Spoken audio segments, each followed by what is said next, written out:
Nous allons écouter le témoignage de quelques frères et quelques sœurs que le Seigneur a visités. Amen.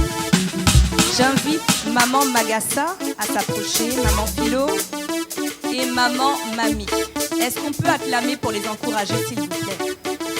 Elles vont glorifier le nom du Seigneur en partageant leur témoignage. Alléluia. Maman Magassa, maman Philo et maman Mamie. Bonsoir, sœur. Bonsoir.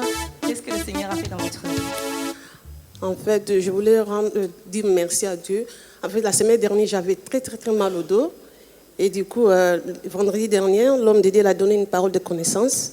C'était à la dernière rangée, je crois. Et moi j'ai saisi l'occasion, en fait. Quand je suis passée, l'homme de Dieu a prié pour moi. Et j'avais encore mal, en fait. Mais quand je suis rentrée à la maison, j'ai saigné. Après, le mal était parti. Alléluia. Donc là, je peux faire un mouvement, je peux bouger. Et là, ça va. Et on bénit le nom du Seigneur. Amen. Donc la délivrance a commencé ici. C'est ça. C'est terminé à la maison. Vraiment, c'est ça. Est-ce que vous avez un petit mot d'encouragement pour quelqu'un qui nous regarde, quelqu'un qui nous suit? Oui, c'est juste de dire de mettre notre foi en Dieu, en fait. Parce que Dieu ne peut pas guérir sans avoir foi, mettre foi en lui, en fait. Donc, c'est le sermon que je pourrais dire, en fait. Alors, à quelqu'un dans la salle, quelqu'un qui nous regarde peut-être sur YouTube, sur Zoom, sur Facebook, sur Instagram, active ta foi. Et toi aussi, tu verras ton miracle ce soir. Tu recevras ta guérison. Tu recevras ta délivrance. Tu recevras ce pourquoi tu t'es connecté ce soir au nom de Jésus-Christ de Nazareth. Allez. Merci, maman. Merci. Bonsoir. Est-ce que vous pouvez vous présenter et expliquer ce que le Seigneur a fait pour vous? Bon, pour moi, c'était le 23, en fait.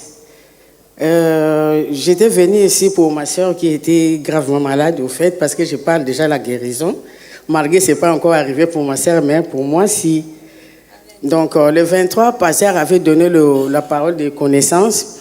Il a dit que il y avait une femme qui est guérie des yeux, au fait, mais ça partait vite en express, vraiment. Donc, je ne savais pas que c'était moi, parce que je porte des lunettes.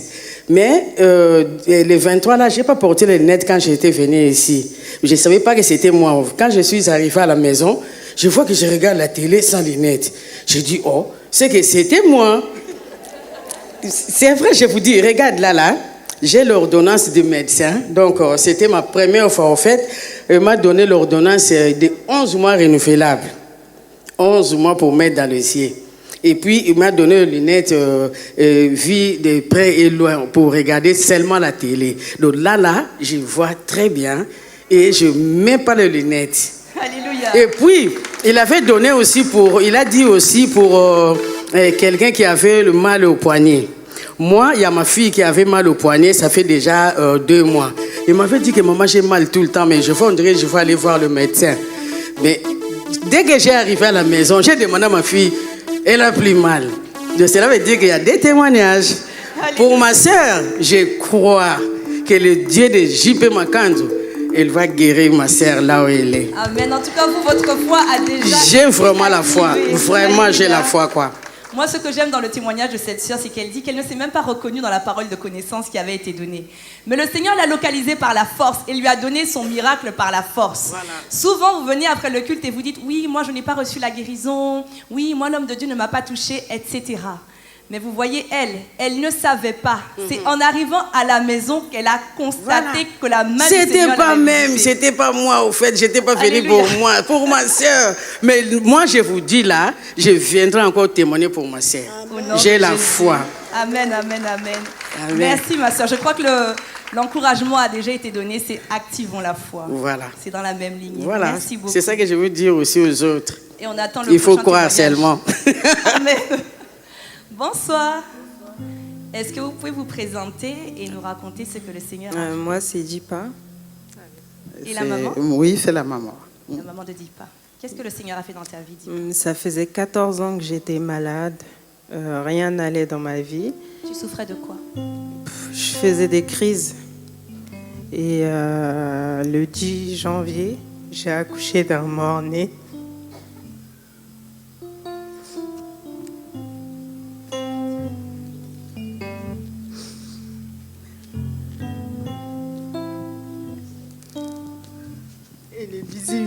Le 18 janvier, je suis venue ici après mon hospitalisation et on m'a localisée. j'avais la mort, l'esprit de mort. Et après ma délivrance, je suis rentrée chez moi. Je ne savais pas comment faire parce que je n'avais pas travaillé tout le mois de janvier. Et après ça, j'ai reçu mon salaire comme si j'avais travaillé. Alléluia, le miracle.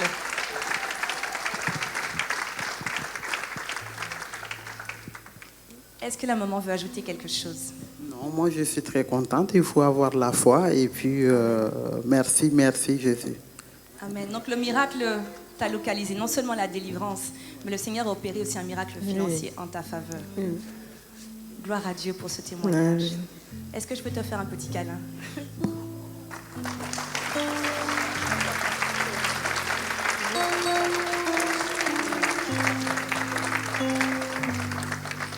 Que le Seigneur te restaure. Amen. Au nom de Jésus. Alors que nous sommes là pour le culte des familles, que le Seigneur se souvienne de toi. Amen. Qu'il se souvienne de toutes les femmes dans la même situation au nom de Jésus-Christ de Nazareth. Qu'il se souvienne de la situation particulière de chacun d'entre nous. Parce que nous avons tous un fardeau pour lequel nous nous trouvons ici. Qu'il nous décharge au nom de Jésus. Il a dit, venez à moi vous tous qui êtes chargés et fatigués et je vous donnerai du repos. De la même façon qu'en rentrant à la maison, cette sœur avait des préoccupations mais a trouvé du repos. Qu'il accorde du repos à chacun d'entre nous. Au nom puissant de Jésus-Christ de Nazareth, nous avons prié.